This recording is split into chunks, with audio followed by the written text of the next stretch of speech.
Oséias capítulo 11, versículo 1. Todos encontraram? Podem dizer amém? Amém. Quando Israel era menino, eu o amei, e do Egito chamei a meu filho. Mas, como os chamavam, assim se iam da sua face. Sacrificavam aos Baalins e queimavam incenso às imagens de escultura. Todavia, eu os ensinei a andar como Efraim. Eu vos ensinei os primeiros passos, tomando-os pelos seus braços, mas não entenderam que eu os curava. Atraí-os com cordas humanas, com laços de amor, e fui para eles como os que tiram o jugo de sobre as suas queixadas, e lhes dei mantimento. Diga amém. Diga para o seu vizinho: o Senhor te atraiu com cordas de amor. Agora vem comigo para o apóstolo Paulo escrevendo aos Efésios, capítulo 2. Paulo escrevendo aos Efésios, capítulo 2.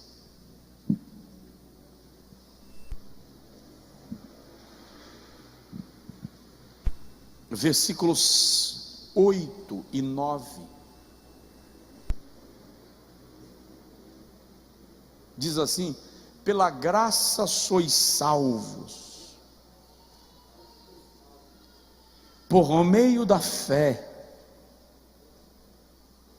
Isto não vem de vós, é dom de Deus.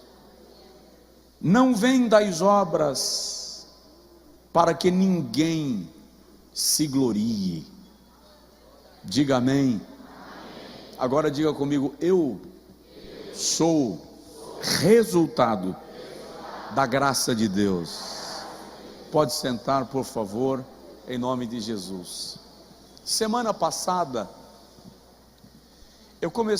eu falei aqui com os irmãos sobre impactados pela graça,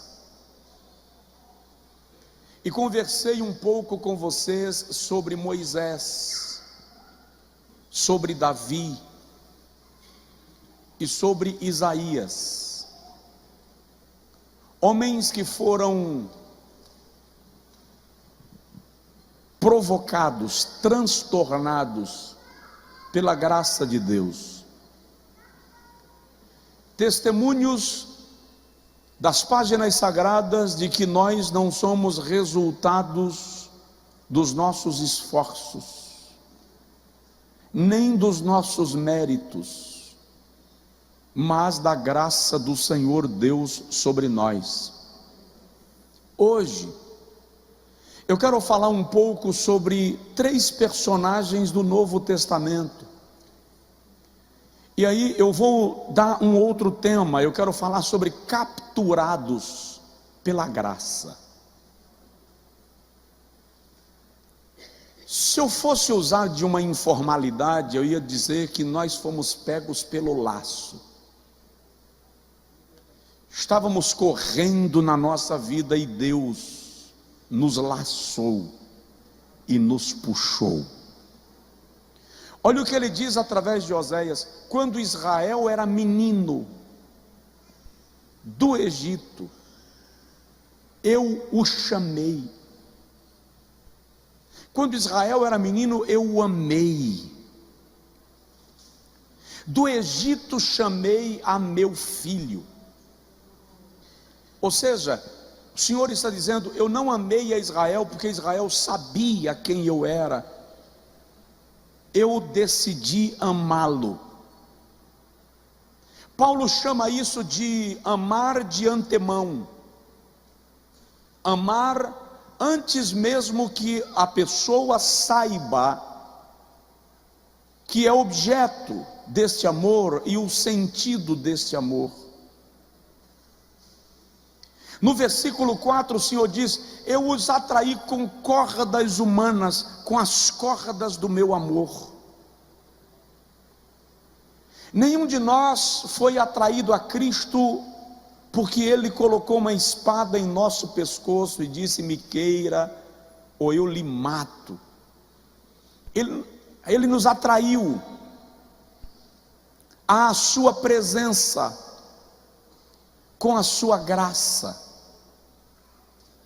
Na semana passada eu mencionei para os irmãos, quando li Romanos 5, que Paulo faz neste capítulo de Romanos 5 um paralelo entre a lei e a graça. Ao contrário do que muitos pensam, a lei não se resumia aos 10 mandamentos do decálogo da lei moral.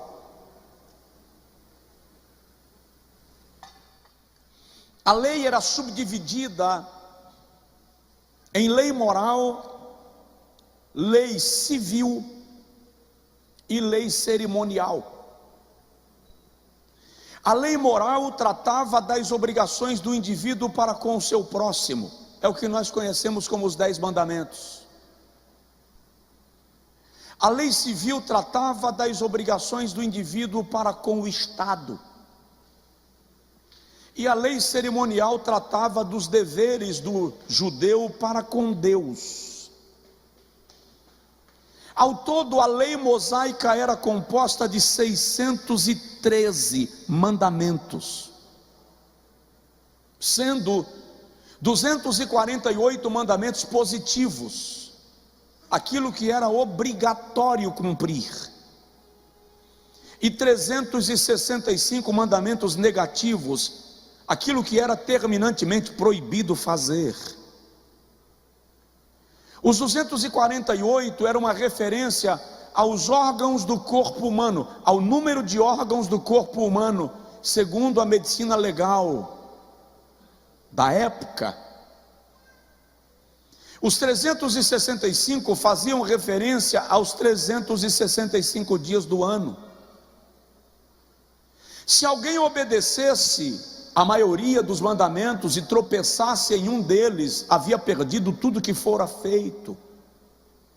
Por isso que Tiago diz que aquele que guarda 99 mandamentos e tropeça no 100º, perdeu tudo aquilo que havia feito. De modo que Paulo descreve em Romanos 5, que ninguém poderia ser salvo pela lei, porque ninguém seria capaz de cumpri-la cabalmente, integralmente, absolutamente. Aí Paulo apresenta-nos a graça. E é interessante que quando Jesus chega, ele é a figura da graça. Ele diz: eu não vim para descumprir a lei, eu vim para cumpri-la, eu vim para esgotá-la, de modo que eu vos digo que não cairá um só J, uma só letra, um só hífen da lei. Porém a graça só seria implantada quando a lei fosse esgotada. Quando a lei fosse o quê? Esgotada. É por isso que na cruz do Calvário Jesus diz assim: está consumado. Está consumado é uma frase que indica: esgotei a lei, está cumprida, não há pendência, não há mais nada a ser feito. Tudo que poderia ser feito agora está cumprido, de modo que há via, caminho de resgate para o homem. E é por isso que o véu do templo se rasga, porque a lei agora se torna obsoleta e a graça é estabelecida e o caminho a Deus é aberto. E Paulo em Romanos 5 faz um paralelo desse texto, fazendo com que nós entendamos que onde a lei falhou, porque ela dependia da capacidade do homem em cumpri-la, a graça prevaleceu, porque a graça não depende do homem, a graça depende única e exclusivamente de Deus investindo no homem. E o homem o reconhece, e o homem se entrega, e o homem o aceita, e o homem se rende à sua soberania e à sua misericórdia. Eu disse aos irmãos já algumas vezes que a graça é a única explicação para nós. Nós estávamos perdidos, lançados ao abismo, debaixo da escravidão do diabo. O inferno era o nosso destino, mas o Senhor nos atraiu, nos capturou com as cordas do seu amor.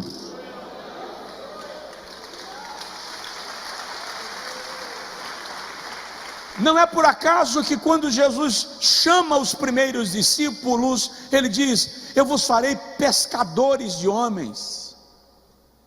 Porque quem pesca não pede ao peixe, por favor, vem a mim. Quem pesca lança o anzol e traz o peixe. O Senhor nos capturou com a sua graça, mesmo sem que nós entendêssemos esta graça. Olha o que Paulo diz aos Romanos, no capítulo 5, versículo 8: Deus prova o seu amor para conosco, sendo que Cristo morreu por nós, quando ainda éramos pecadores. João diz: nós o amamos, porque Ele nos amou primeiro. E aí eu falei com os irmãos semana passada que alguns estudiosos entendem que a palavra correlata ou sinônima da graça no Antigo Testamento é misericórdia. Porém, graça é mais amplo do que misericórdia. Misericórdia é compaixão, é complacência. Misericórdia é poupar alguém de um castigo merecido. Graça é se oferecer para ser castigado em lugar do culpado. E o Senhor, em sua graça, nos quis, nos atraiu, nos capturou, nos aproximou dele. O mais estranho é perceber que a igreja consegue crer na graça que restaura o pecador na sarjeta, e não consegue crer na graça que restaura aquele que está dentro de casa, como a dracma que se perdeu e que precisa ser encontrada. Mas eu quero mostrar para você hoje que esta graça não abre mão de você. A graça não abriu mão da dracma que se perdera. A graça não abriu mão da ovelha que ficou perdida fora do aprisco. A graça não abriu mão do filho pródigo que se foi.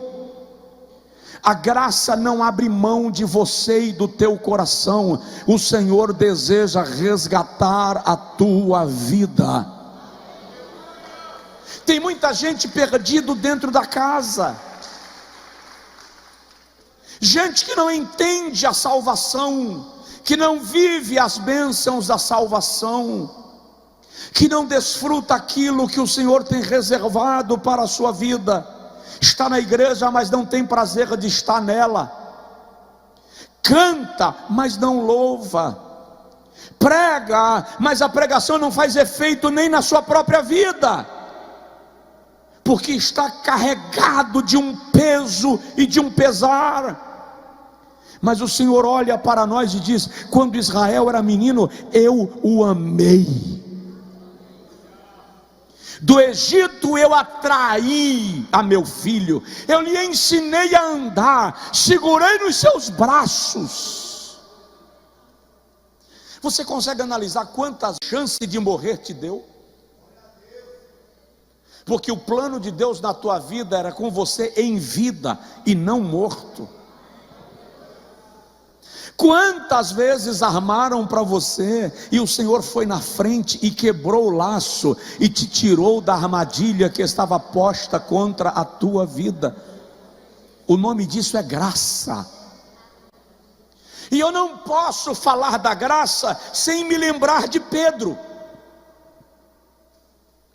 Alguns estudiosos dizem que Pedro tinha todas as características em potencial do traidor. E olha que Jesus alerta Pedro em Lucas 21:31 e diz: Pedro, Satanás pediu ao Pai para vos peneirar como trigo, mas eu roguei por ti. Preste atenção, Satanás pediu ao Pai para peneirar a todos vocês como trigo, mas eu roguei por ti. Jesus percebeu uma vulnerabilidade em Pedro, Lucas 21:31. Jesus sabia que Satanás iria implorar ou explorar a fraqueza de Pedro. E é tão incrível isso que em Mateus capítulo 16, versículo 16 a 18, quando Jesus se reúne com eles e pergunta-lhes: quem dizem os homens ser o Filho do Homem? E todos dizem alguma coisa, dizem que tu és Elias, dizem que tu és Jeremias, dizem que tu és um dos profetas. Jesus pergunta para eles: e vocês, quem vocês dizem que eu sou? Pedro se levanta e ele diz: eu te digo que tu és o Cristo, o Filho do Deus vivo. Jesus olha para Pedro e diz assim: bem-aventurado és tu, Simão, filho de Jonas, porque quem te revelou esta verdade não foi carne, nem sangue, ou seja, não é resultado da inteligência humana. Quem te revelou essa verdade foi o meu Pai que está nos céus. Pedro recebe o privilégio da revelação do Filho de Deus. De repente, Jesus está em Cesareia de Filipe, uma região rochosa, pedregosa. Em Cesareia de Filipe, queridos, existem rochedos maiores do que esse galpão, maiores do que esse prédio. E naqueles rochedos existem cavernas que são tão profundas quanto um galpão deste. Estou falando porque estive lá. Aquelas cavernas eram chamadas de portas do inferno. Por quê? Porque dentro delas funcionavam os cultos a uma divindade chamada Pan.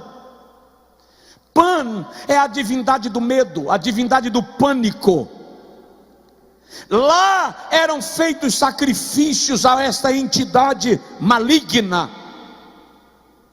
Na região dos rochedos também haviam pequenas pedras, do tamanho dessas caixas, um pouco maiores, um pouco menores. E Jesus olha para Pedro e diz: eu te digo que tu és Pedro, uma pedra pequena, eu te digo que tu és Petros. E sobre esta pedra, o termo agora é Petra, ele se refere à rocha, dentro da qual estavam as cavernas. Sobre esta rocha eu edificarei a minha igreja, acima da rocha, acima das portas do inferno. Por isso que Jesus diz: as portas do inferno não prevalecerão contra a minha igreja.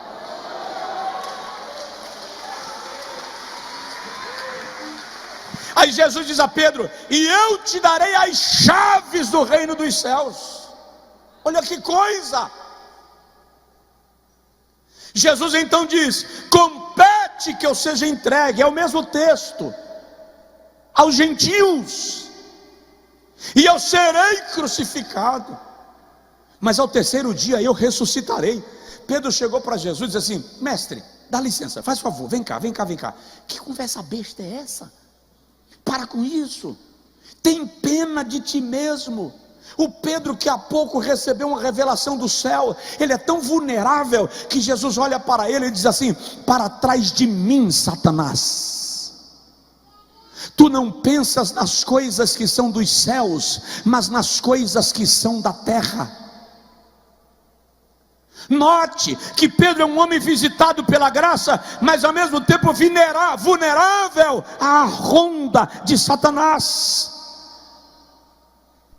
Em Mateus capítulo 26, versículo 13, Jesus está à mesa para ceiar e diz assim: em verdade eu vos digo que todos vós havereis de se escandalizar de mim. Todos vocês sentirão vergonha de mim. Pedro levanta e diz: quem? Eu? O senhor está enganado comigo. Contigo eu vou até a morte. Jesus disse assim: Pedro, hoje ainda, antes que o galo cante, você vai me negar 3 vezes. Pedro disse: eu? O senhor vai ver. Há quem diga que Pedro acompanhou Jesus para provar que Jesus estava enganado. De repente, Jesus está sendo julgado. Pedro está sentado perto da fogueira. Alguém chegou para ele e disse: você se parece com o Galileu. Pedro disse: eu? Sei nem quem é, nunca vi. Mas quem mente fica sem graça. Pedro percebeu que foi descoberto. Ele sai de perto da fogueira e vai lá para dentro dos vestiários do palácio de Pilatos. Quando Pedro está lá dentro, uma mulher que é serva de Pilatos encontra Pedro e diz: você se parece com o Nazareno.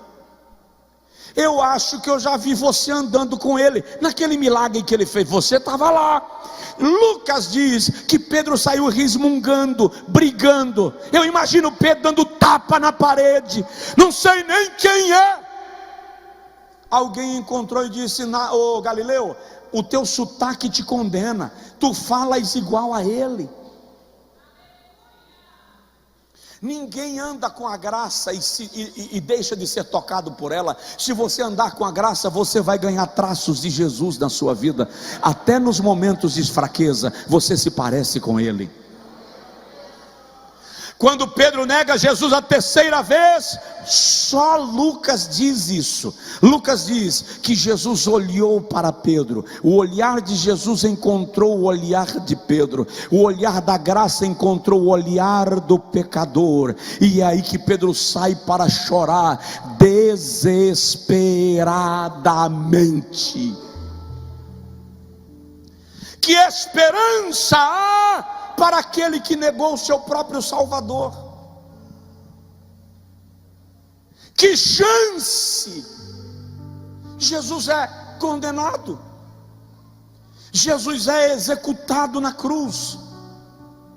João estava lá ao pé da cruz, Pedro não.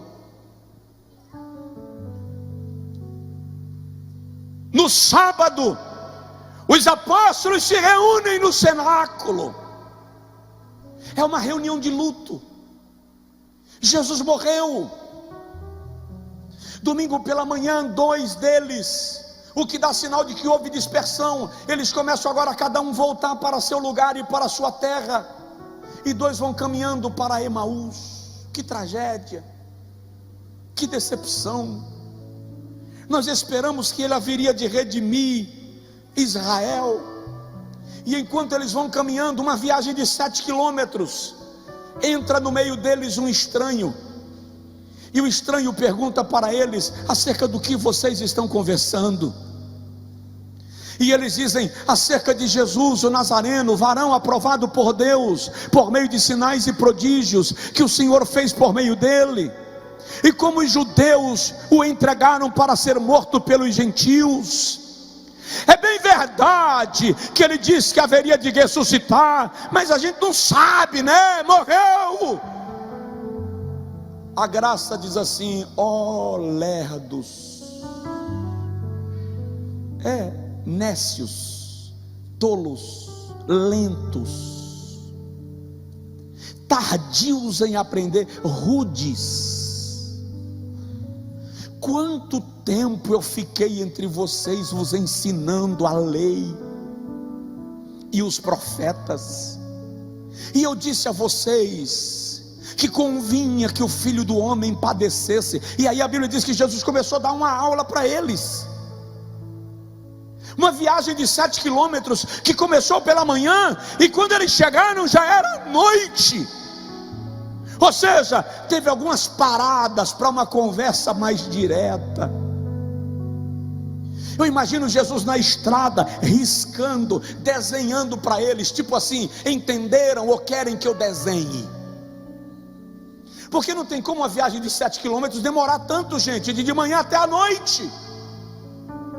Jesus está dando aula para eles. Quando chega em Emaús, a graça passa direto. Provoca seu vizinho, diz para ele assim: não deixe a graça passar direto. Não deixe a graça passar direto. Quando a graça vai passando, ele diz assim: não segue viagem, é perigoso viajar à noite, fica aqui e repousa na nossa casa. A graça aceitou. Na hora da refeição, pega-se o pão e, sem saber, eles entregam para a graça, e a graça diz: graças te dou, ó Pai. Os discípulos dizem: eu conheço essa oração. Quando abrem os olhos, ele já não está lá no meio deles, e eles voltam correndo para Jerusalém, e enquanto correm diz assim: porventura o teu coração não ardia, Lucas 24, quando ele nos abria as escrituras. Eles não reconheceram a graça com a qual conviveram. Quando Jesus está saindo do jardim e se encontra com Madalena, Maria Madalena, ela pensa que é o jardineiro. Incrível, andaram com a graça e não conheceram a graça. Olha bem para mim, quanta gente dentro da igreja andando com a graça sem conhecê-la, confundindo com o jardineiro, confundindo com um viajante. Acorda, irmão. Quantas vezes Deus conversou contigo pessoalmente e você não o reconheceu? Quantas vezes Ele sentou do teu lado e você não o percebeu? Quantas vezes Ele apenas te tocou e você não percebeu o milagre? Pensou que era o jardineiro. Se tu roubasses o corpo do meu mestre, dize-me onde o puseste. Jesus diz: Maria. Agora ela reconhece a voz, e quando ela reconhece a voz, ela cai aos pés e diz: Rabi, Rabone, Raboni, mestre, meu mestre, meu bom mestre. Jesus diz: não me tocas, Maria. Vai, dize aos meus discípulos que eu desço para a Galileia e lá os encontrarei. Marcos 15, e no versículo 7 ele diz assim: e dize também a Pedro que eu o espero lá. A graça estava capturando Pedro. Pedro estava perdido. Pedro não sabia como encarar o mestre. Pedro não teria coragem de vê-lo. Mas a graça que conhece a nossa fraqueza nos puxa para si e diz: eu não abro mão de você, apesar de você.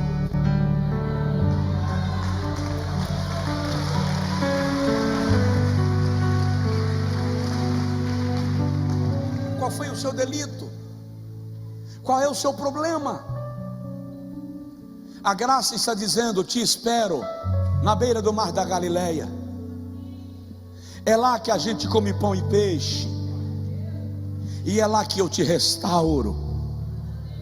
Porque a graça te atrai, mas não te deixa despedaçado, não te deixa de qualquer maneira. Ela vai te confrontar, ela vai te curar. E o mais incrível para mim, aliás, uma das coisas mais incríveis naquele tratamento de Jesus com Pedro, pastor Jones pregou sobre isso aqui um dia desses, é que Jesus trata Pedro sem dizer a ninguém do que ele estava falando. Pedro, você me ama? Ninguém está entendendo. Ninguém viu Pedro negar Jesus. Pedro com certeza não havia falado disso com ninguém. Jesus não chega expondo a Pedro. Ele pergunta: Pedro, você me ama? Imagina o Pedro dizendo assim: meu Deus, para que ele está perguntando isso para mim?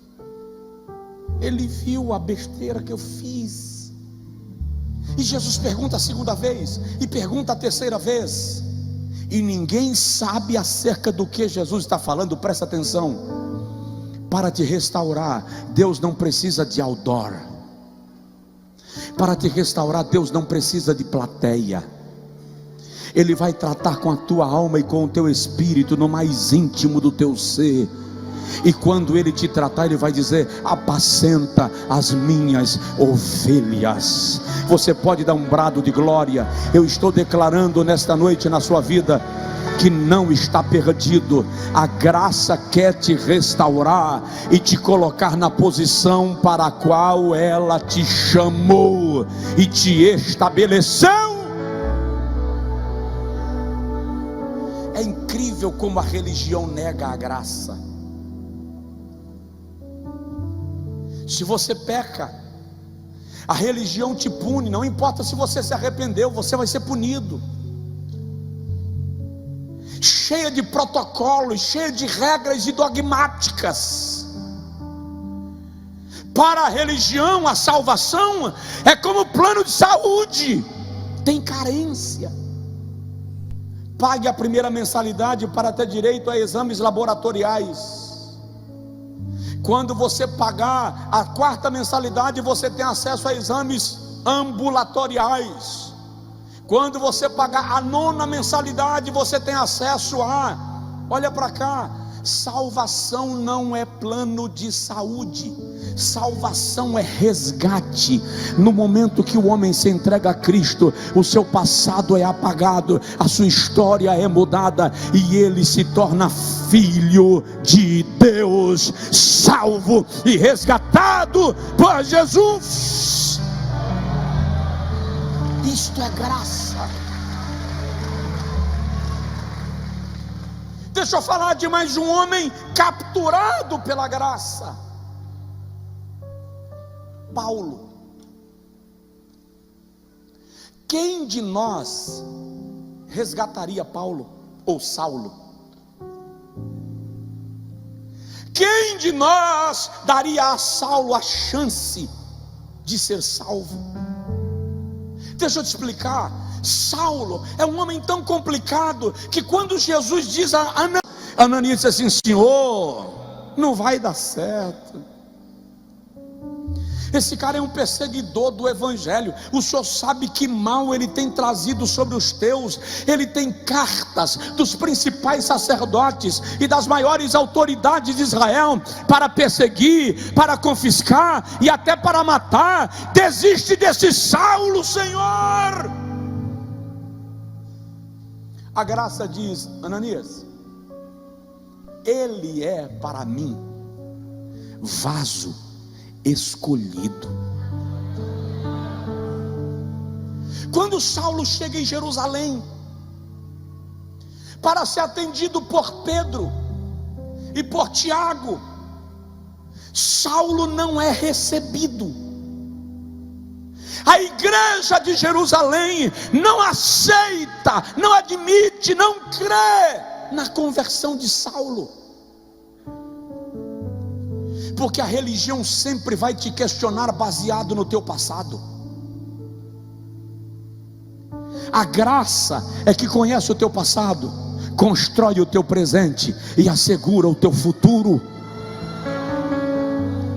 Ninguém o resgataria. Ele mesmo diz: eu sou o principal dos pecadores.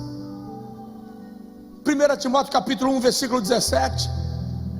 Depois ele diz aos coríntios: eu sou como um aborto, caso perdido. Em Atos 26, Paulo descreve a sua fúria contra os cristãos e ele diz: eu perseguia, prendia, torturava, permitia que matasse, lancei alguns na prisão. E ele descreve em Atos 26, que a sua ira crescia contra os salvos. Normalmente alguém oraria e dizia: Senhor, mata esse homem, destrói esse perseguidor. Senhor, tu estás vendo, nós estamos fazendo a tua obra e ele está estragando tudo. Estevão morreu por causa dele. Quando Saulo pega cartas dos principais dos sacerdotes, ao que tudo indica, ele é membro da Suprema Corte em Israel, e ele vai a cavalo com a sua equipe para executar mandados de prisão em Damasco. Atos 26, ele diz: era meio-dia,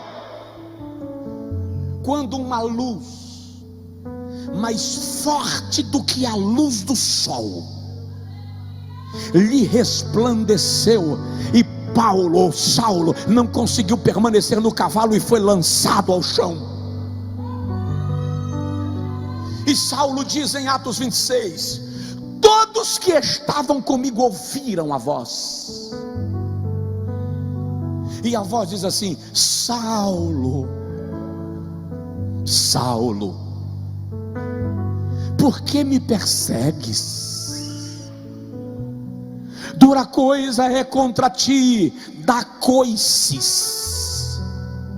Preste atenção o que Jesus está dizendo, porque recalcitrar é dar coices contra os meus agrilhões. O que é agrilhões? Era um objeto pontiagudo, feito de pedra ou de metal, que era colocado na canga dos animais, para quando os animais não quisessem puxar e dessem coices, aquilo lhe feria e ele era forçado a continuar. Jesus diz: por que você continua dando coices contra os meus aguilhões? Eu já te cerquei.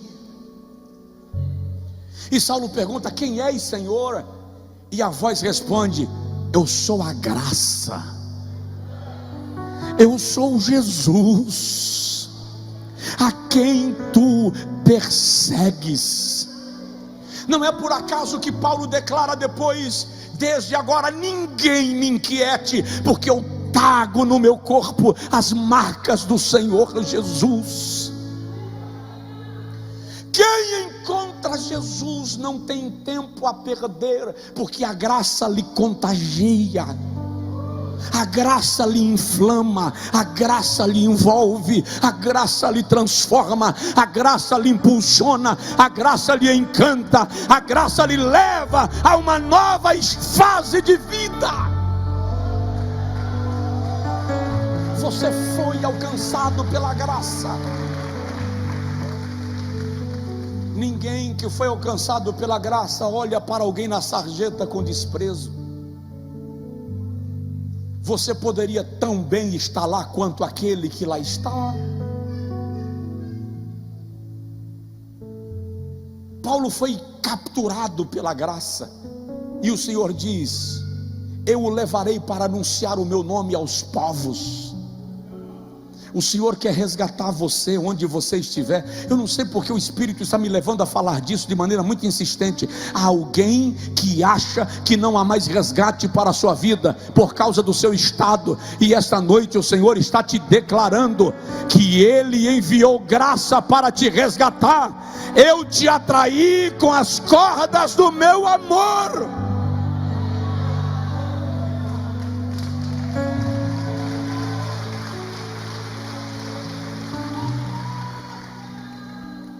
Há perdão, há resgate, há virada. Deus vai fazer uma virada na tua vida, você vai ver. Eu vou concluir. Deixa eu falar de um terceiro homem capturado pela graça. O nome dele é Onésimo. É um personagem bíblico. Embora não tenha sido escrito nenhuma epístola com o nome dele, Paulo escreveu uma epístola inteira somente por causa dele. A epístola de Paulo a Filemon foi escrita por causa de Onésimo. Estudiosos chamam a epístola de Filemon de um bilhete, um pequeno bilhete de Paulo para um amigo. Quem é Filemon? Filemon é um crente abastado, rico, próspero, da cidade de Colossos. Filemon é um fazendeiro e ele tem escravos. Não se sabe exatamente o que Onésimo fez, mas Onésimo fez um agravo a Filemon digno de morte. Filemon capítulo 1, versículo 16 a 18. E Onésimo fugiu. Mas Filemon é um homem tão influente que Onésimo foi preso na capital do Império Romano, em Roma. Olha as coisas da graça. Onésimo é capturado e preso e jogado na cela. Quando Onésimo é lançado na cela, dentro dela tem um prisioneiro, um homem de pequena estatura. Alguém fala de algo em torno de 1,50 m, 1,60 m no máximo. Alguns estudiosos dizem que ele era calvo, os olhos esbugalhados, porque ele sofria de conjuntivite crônica. E apesar de estar preso, ele está escrevendo cartas, as chamadas cartas da alegria. É lá na prisão que ele escreve a carta aos Filipenses, é lá na prisão que ele escreve a carta aos Colossenses. E ele vai escrevendo cartas, e de repente ele olha para o novo preso e pergunta: como é seu nome? E o novo preso diz: eu me chamo Onésimo. E como é seu nome? Meu nome é Paulo.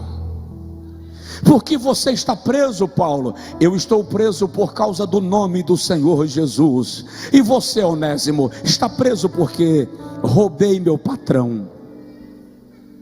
Ele está me perseguindo para me matar.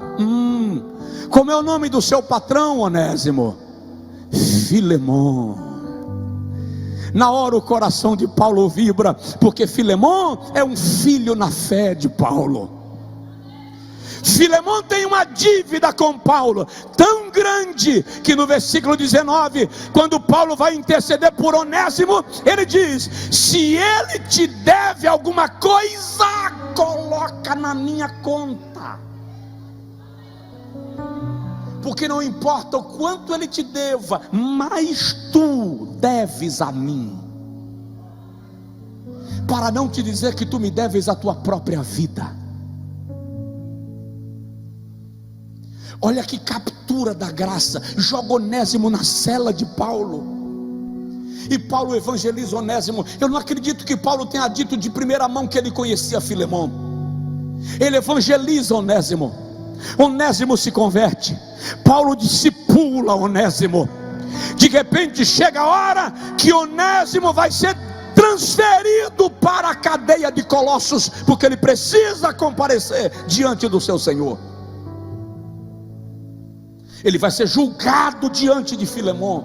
Aí Paulo faz uma carta, e na carta que Paulo faz a Filemon para interceder por Onésimo, ele começa o seu texto de intercessão, e ele vai dizendo assim: Paulo, prisioneiro de Jesus Cristo, e o irmão Timóteo, ao amado Filemon, nosso cooperador, e a nossa amada Áfia, e a Arquipo, nosso camarada, e a igreja que está em sua casa. Olha só, a igreja em Colossos era na casa de Filemon.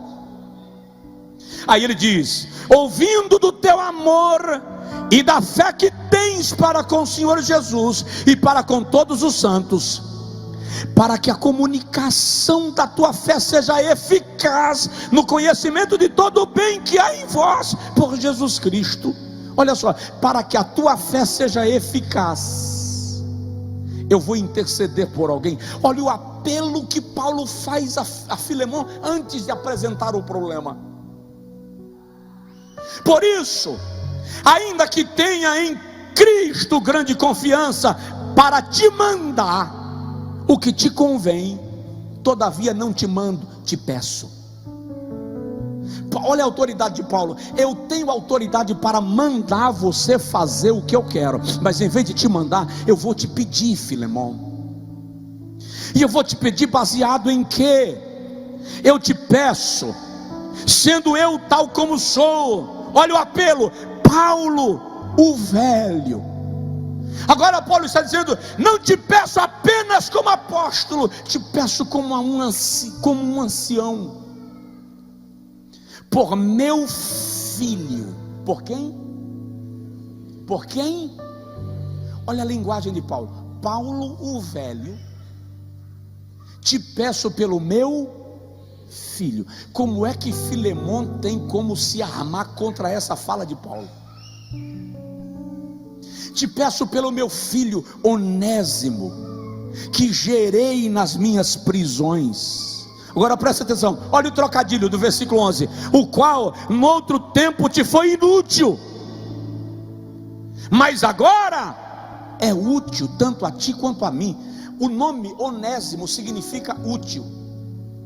Paulo usa o próprio nome de Onésimo para tocar o coração de Filemon e dizer: antes ele te era inútil, mas agora ele é útil, não apenas a ti, mas também a mim. Então o que Paulo está dizendo é: se ele não te servir, devolve-o a mim, porque ele me é útil. Ele desarma Filemon e diz: torna a recebê-lo. Olha só, olha o versículo 12: torna a recebê-lo, como se tu estivesses recebendo o meu coração.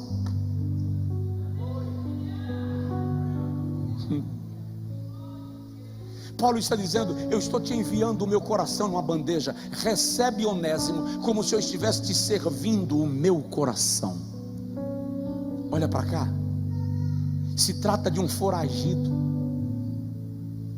mas a graça o capturou e está desarmando todas as cenas que estão montadas contra ele. E olha o que Paulo diz: eu bem quisera mantê-lo comigo, para que me servisse, mas eu não quis fazer isso sem o teu consentimento, para que o teu benefício não fosse como por força, para que você não me atenda por força, mas como ato voluntário. Aí Paulo diz assim, no versículo de número 17: recebe-o, como se tu estivesses recebendo a mim mesmo.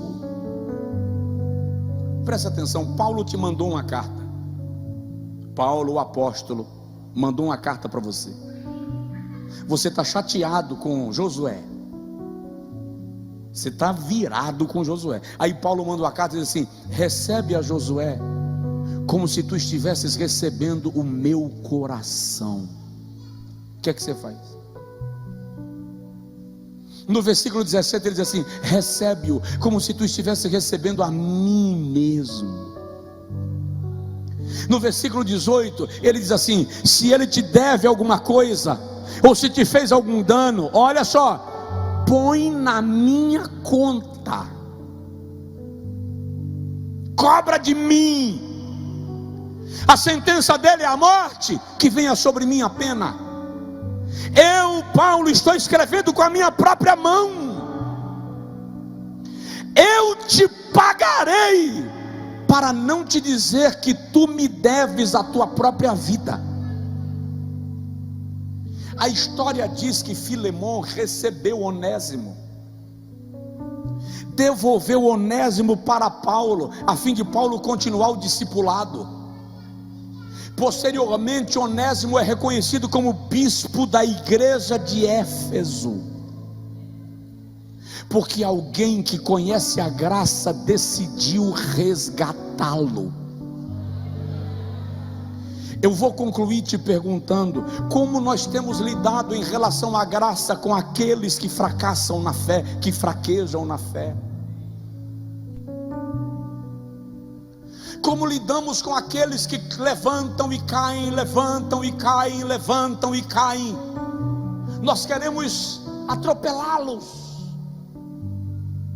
A graça nos ensina que para aquele que caiu e se arrepende de fato, haverá restauração e recuperação.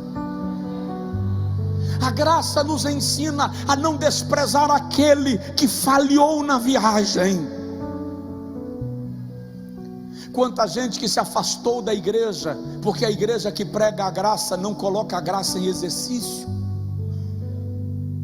não tolera os desacertos, as infantilidades. Mas nesta noite eu venho declarar a você: eu e você fomos capturados pela graça. O Senhor nos pegou onde estávamos e nos trouxe. Quer ver? Onde você vivia antes de conhecer a Cristo? Como era a tua história? Na prostituição? Nas aventuras sexuais mais desenfreadas possíveis?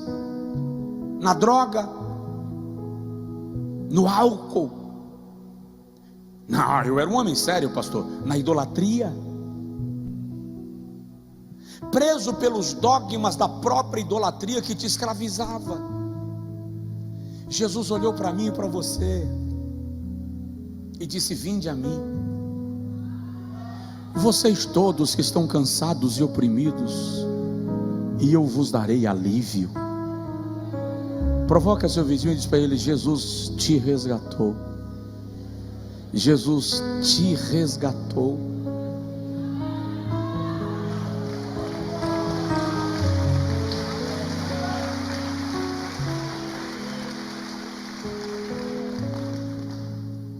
E você realmente acha que o judeu ferido no caminho de Jerusalém para Jericó não pode ser curado, não deve ser curado porque você é sacerdote? Porque você é levita? Olha bem para os meus olhos. Se você que é sacerdote e levita não fizer alguma coisa, o samaritano que vem atrás fará. O que o Senhor está dizendo é: se aqueles a quem eu levantei para usar não fizerem, eu levanto quem o fará, mas eu não fico sem representante. Deus nunca vai ficar sem alguém que faça aquilo que Ele quer que seja feito. Como está a tua disposição de servir a Cristo? Se a igreja não fizer, o Senhor levanta outro povo que fará. Se eles não clamarem, as pedras clamam. Onde está a nossa disposição de buscar o perdido? Aquele que falhou, que desanimou, que se chateou, mas com quem o plano da graça permanece de pé. Eu e você fomos trazidos a Deus, porque o Espírito Santo usou alguém para nos resgatar. O Espírito Santo usou alguém com uma palavra para nos atrair a Cristo. Mas agora que eu fui atraído a Jesus, na hora do culto que eu escolhi para ir, eu pego a minha Bíblia e saio para a igreja, e não estou nem aí. Meu vizinho bebendo na calçada, coitado, um condenado ao inferno. Tu, fariseu, que pensas que fazes ao reino de Deus, julgando aquele que está esperando de você um destilar da graça. A palavra desta noite é: levanta, atraia a graça como você foi atraído. Manifesta a graça como a graça te foi manifestada. Socorre o aflito como você foi socorrido. Anuncia Cristo como Cristo te foi anunciado. Jesus quer manifestar a sua graça através de nós. Fica de pé, por favor, quem puder. No dia que Pedro vai entrando na porta formosa e o paralítico lhe pede uma esmola, ele diz: olha para nós. Pedro não diz olha para Cristo. Por que olha para nós? Porque nós somos os representantes de Cristo na terra. Eu quero orar contigo agora. E a minha vida e a sua vida, a minha postura e a sua postura tem que mudar. Nós precisamos manifestar a graça de Deus na vida de outras pessoas. Nós precisamos deixar o Senhor se revelar através de nós a outras pessoas. O mundo precisa de Deus, e Deus será manifestado através de homens e de mulheres que foram capturados pela graça. Vou concluir te dizendo uma coisa: o mundo vai se desenfreando cada vez mais. Todas as regras, normas e princípios e valores estão sendo quebrados. Se mantenha firme. Eles vão avançar num nível tão violento que vai chegar um momento que eles vão olhar para nós e vão sentir desejo de serem como nós somos.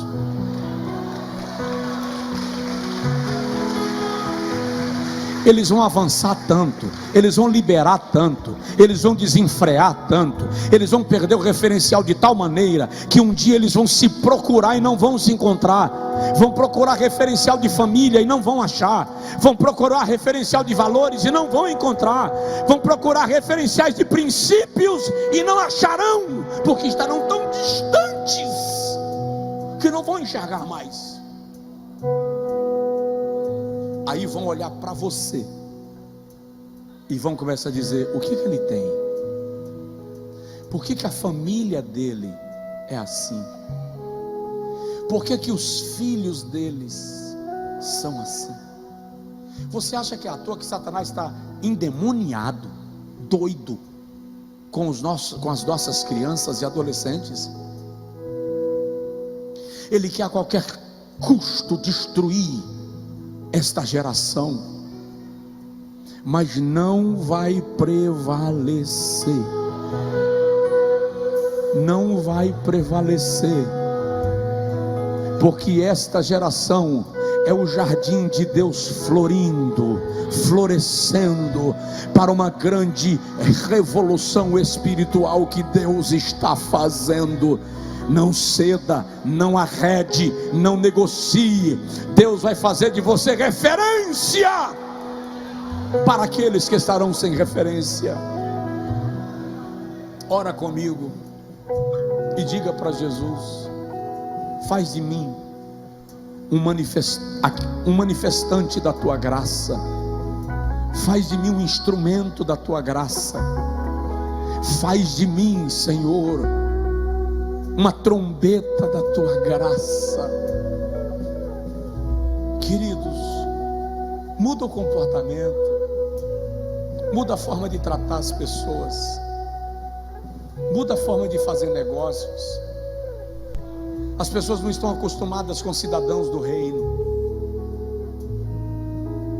Esses dias eu cheguei no estabelecimento: por favor, por gentileza, com certeza, obrigado, com licença. A moça disse assim: o senhor não é daqui, é? Eu disse: daqui de onde? Do Brasil. Eu disse: sou do Angico.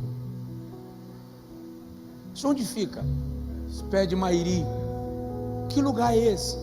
Eu disse: no fim da Bahia. Sério? É. Parabéns. Raramente chega alguém que trata a gente com essa educação. Eu disse: a questão é que Jesus me ensinou a agir como quem anda com Ele. O mundo precisa ver Jesus em você. Você é o representante da graça. Deixa o mundo ser contagiado pela graça que está em você. Diga isso para Deus: eu quero contagiar as pessoas com esta graça. Eu quero contagiar os meus filhos com esta graça. Eu quero contagiar os meus sócios, os meus clientes com esta graça. Deus, em nome de Jesus, manifesta a tua graça na nossa vida. Nos cobre com esta graça que nos capturou, com esta graça que nos atraiu, e faz com que esta graça seja manifestada através de nós a muitas vidas. Que o mundo veja o Senhor em nós, por causa desta graça que é destilada em nosso ser. Se não for difícil, ore pela pessoa que está do seu lado, interceda por ele agora, peça ao Senhor que esse irmão, que esta irmã seja dominado por esta graça, em nome de Jesus.